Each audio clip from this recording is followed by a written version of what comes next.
درود به همگیتون. امروز اومدیم پاستور بازی کنیم با مجازات شوکر الکتریکی. هر کی نفر آخر بشه شوکر میخوره. برو بریم.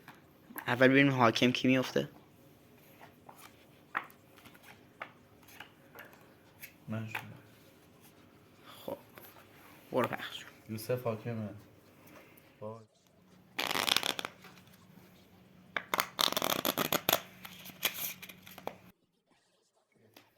چند تا باید بدی؟ نمیدونم. 5 تا بقیه 4 تا.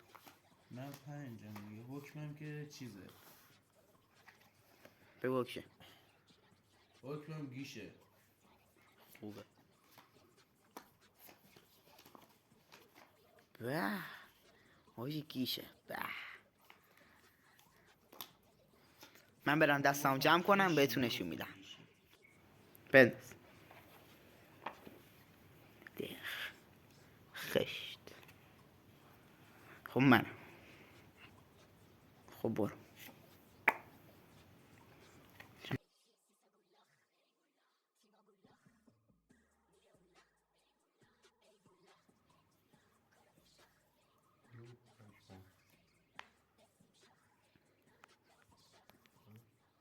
سوال بچه ببخشید همون کارتایی که جمع کردی رو من نشون بده. بید. نه اوکی من کارتم گم کردم. همجا؟ یکی.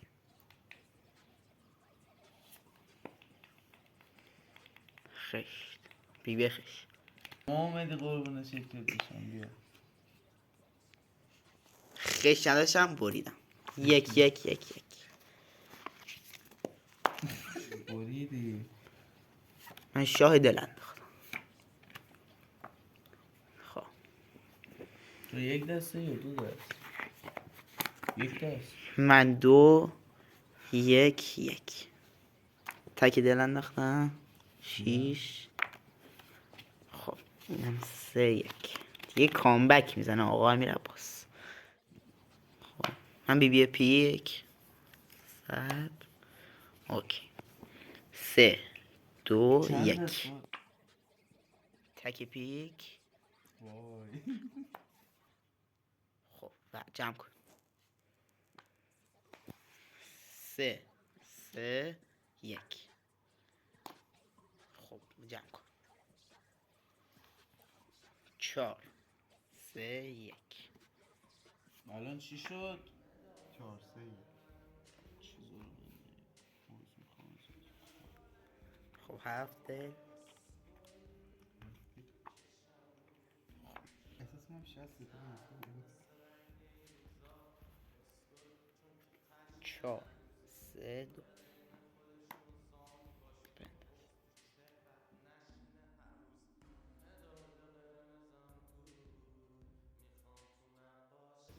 خب جمع کن. تو باید جمع کنی. 9 و این انداخت تو چرا بده این جمع ور. کنی؟ لاشی. مادر خیلی 4 2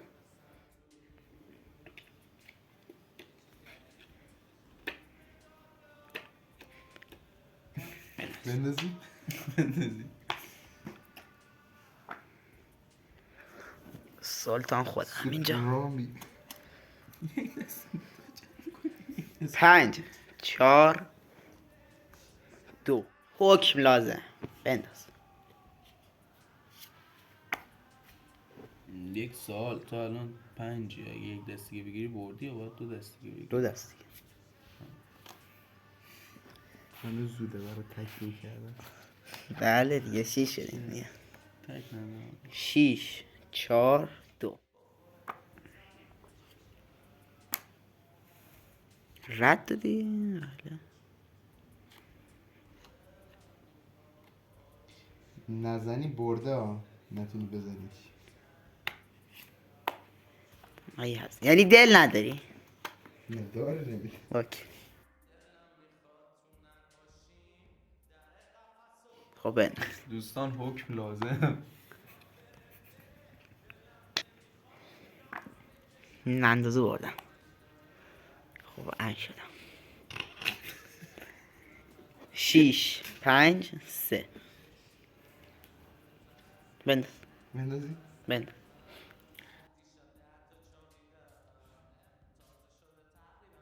وای شیشه دوست خوش. من اینقدر سختش نکن، این لاشی میبره و میبره. منم مجبورم واسه اینکه عباس نبره و تو ببری این کارو بکنم. دمت گرم ولی خب من نداشتم.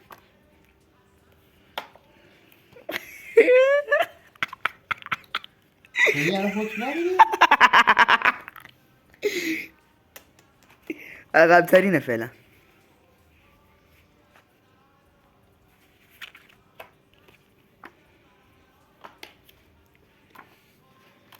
وای 5 5 6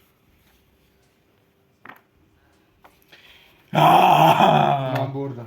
من بردم. نه چی؟ گفتیم هر کی دست من کمتر بردم. داشت. 6 اونی که تو میدونیم سه تا پنج اونو میشه میدونم برده. ولی من گفتم هر کی دستش کمتر بود. یعنی چه اونی که تو 3 تای 5 میشه تو بازی برده؟ سه نفر. آره ولی من گفتم هر کی وقتی دستش دو نفر کمتر شش تا بود. میشن، اونی که 5 دست گرفته برده. بیا پلم بنداز. خب ولی این داره میگه اونی که دستش نه، کمتر منظور بود این که- مجازات میشه. حالا عباس میدم کلا گو زیاد میخوره. بریم برای مجازات. خب بریم برای مجازات. خب زیادش کن. بچه خیلی سخته این مجازات، هم واقعا خدا رو شکر که نباختم. شما اصلا تو خونه امتحان نکنین کاری که ما میکنیم. خب بذار بچه این شوک میده اصلا دست دی حالت بیشور درست برا. و اول جون هر کی دوست داری درست برا. نه واقعا درست این دست خودش. تازه دمتون گرم تا اینجا ویدیو دیدین. نه، دستام مراقب خودتون باشین. خدافظ.